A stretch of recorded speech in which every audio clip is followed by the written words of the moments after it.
They slaughtered her family and left her for dead. But they made one mistake. They didn't check her pulse. A ruthless cattle king thought he could bury the truth in blood and dust.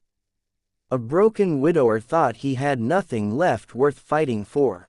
But when fate forces them together on a trail soaked in gunfire, the hunted become the hunters. This isn't just a story of survival. It's a story of revenge, justice, and two shattered souls who refuse to stay buried. And by the time the smoke clears, only one name will still be standing. The widow of Red Ridge. The wind carried the smell of smoke long before Daniel Mercer saw it. He reined in his horse at the crest of Red Ridge and narrowed his eyes toward the valley below. The sky was painted in bruised shades of orange and ash, and a thin ribbon of black smoke curled upward like a warning from hell itself. Daniel hadn't planned to ride this far east. He preferred isolation, preferred silence, preferred a world where the past couldn't find him. But trouble had a way of crossing paths with men who thought they were done fighting. He adjusted the brim of his hat and nudged his horse forward. As he descended the ridge, the destruction revealed itself in brutal clarity. 2 wagons lay overturned, horses shot where they'd fallen, wood splintered, supplies scattered, and bodies. Daniel dismounted slowly, boots crunching against dry earth and broken glass. His jaw tightened as he moved from one corpse to the next. A merchant, judging by the fine coat. A woman in a blue traveling dress. 2 hired hands. Execution style. This wasn't robbery. It was elimination. He crouched beside the wagon's remains and noticed something unusual. No valuables taken. Jewelry still on fingers. A silver pocket watch untouched. This was targeted. As he stood, he heard it. A faint, uneven breath. He froze. The sound came from beneath the second wagon's canvas covering. He moved carefully, revolver drawn, and lifted the torn cloth. A young woman lay beneath it, her dress stained with blood. Her dark hair was matted against her cheek, and a thin cut traced down her temple. One arm was twisted awkwardly beneath her body. But she was alive. Her eyes fluttered open at the shadow falling over her. She flinched violently. "Don't," she rasped. Daniel lowered his gun immediately. "You're safe," he said quietly. She tried to sit up and failed. "They'll come back," she whispered. "You need to leave." Daniel scanned the horizon. No riders. "Not yet. Can you stand?" he asked. She shook her head faintly. He didn't hesitate. He slid one arm beneath her knees and another behind her back, lifting her carefully. She was lighter than she should have been, fragile from shock. As he placed her in front of him on the saddle, she gripped his coat weakly. "You don't understand," she murmured. "They weren't bandits." Daniel's expression hardened. Who were they? But she lost consciousness before answering. Daniel Mercer had not carried another human being since the day he carried his wife to her grave. That memory tried to rise as he rode back toward his cabin at the edge of Bitter Hollow. He pushed it down. The past didn't get to speak tonight. Rain began to fall halfway home, cold and relentless.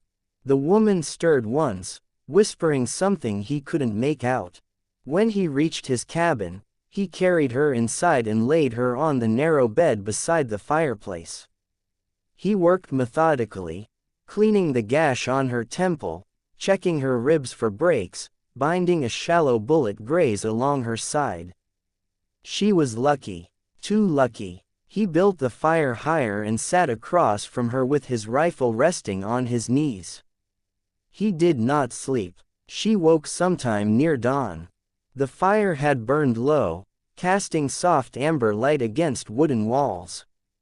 The air smelled of pine and smoke, and him. He was sitting in a chair across the room, watching. Her breathing quickened. "You're not dead," he said evenly. She blinked. No, she whispered. Name. She hesitated. Clara Whitmore. Daniel studied her face carefully. There was refinement in her features, educated, sheltered perhaps. But there was something else too. Fear. Not the kind that fades. The kind that follows. What happened? He asked. Her throat tightened. My father. He was a federal land surveyor.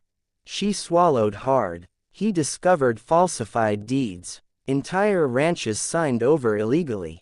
Daniel's eyes darkened. Signed by who? She hesitated. Jonathan Kincaid. The name landed heavy. Kincaid owned the largest cattle operation in 3 territories.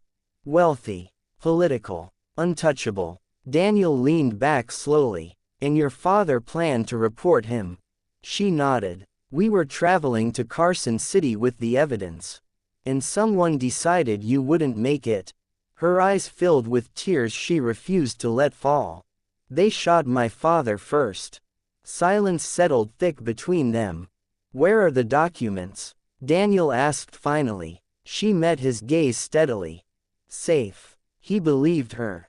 3 days passed. Clara regained strength quickly. She insisted on helping despite her injury, washing dishes, tending the small garden outside. Daniel didn't ask her to stay. But he didn't ask her to leave either.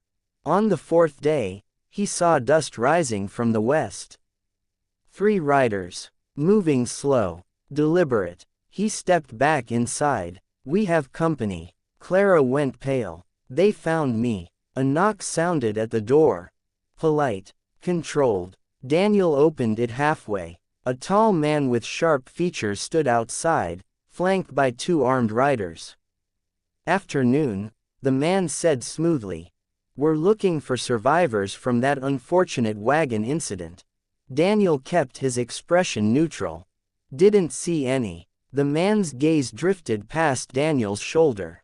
You alone? Yes. Silence stretched. The man smiled thinly. Well, if you happen to come across a young woman matching that description, you let us know. Mr. Kincaid is offering a substantial reward. Daniel nodded once. Sure. They lingered before riding away. Daniel shut the door. They'll be back, Clara whispered. I know. That night they made a decision. They couldn't stay. Daniel saddled 2 horses before sunrise. Where? Clara asked. North Pass, he said. Hard terrain. Few travelers. She hesitated. You don't have to do this. Yes, he replied simply. I do. They rode hard through rocky trails and narrow canyons. By midday, gunfire echoed behind them. 5 riders now. Clara's pulse hammered in her ears. Daniel turned sharply into a narrow ravine. Stay behind me, he ordered. Bullets ricocheted off stone. One struck Daniel's shoulder, spinning him slightly in the saddle. He didn't fall. Clara fired back with trembling hands and watched one rider collapse.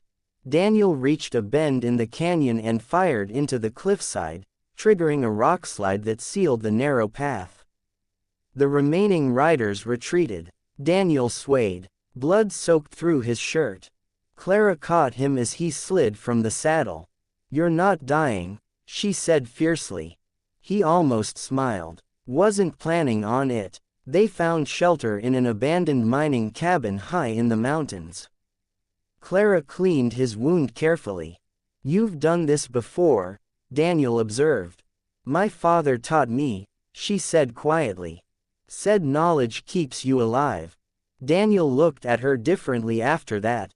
Not fragile, not helpless, strong. That night, as wind howled outside, Daniel finally spoke of his past. His wife had died in a raid orchestrated by Kincaid's men years earlier after Daniel refused to sell his land. I thought staying quiet would keep me safe, he said. I was wrong. Clara listened, eyes shining. We finish this, she said. Yes. They rode toward Carson City at first light. Open plains stretched endlessly. No cover. Behind them, dust rose again. Kincaid himself led the riders this time. The confrontation came fast. Gunfire erupted across the flatland. Daniel fought like a man who had nothing left to lose. Clara stood firm beside him. When Daniel was knocked down by a bullet grazing his ribs, Kincaid approached with cold amusement. "You should have stayed out of it," Kincaid said. Clara stepped forward. "No," she said steadily. "You should have." She fired. Kincaid fell. The remaining men fled. Silence swallowed the plains. Clara dropped to her knees beside Daniel. He was breathing. Barely. "You promised," she whispered. His eyes flickered open. "I don't break promises." Weeks later, Jonathan Kincaid's crimes filled newspapers. Trials followed. Executions came swiftly. Clara testified with unshakable resolve. Daniel sat quietly in the back of the courtroom. When it was finally over, Clara found him outside beneath a wide, endless sky. "It's done," she said. "Yes. Where will you go?" He looked toward the horizon. "Home." She hesitated. "And if I didn't want to travel alone?" He met her eyes. For the first time in years, the grief inside him felt lighter. "There's room at Bitter Hollow," he said softly. They rode west together, not as fugitives, not as victims, but as survivors who had chosen to stand instead of run. The wind followed them across Red Ridge. But this time, it carried no smoke. Only the promise of something new. Subscribe for stories.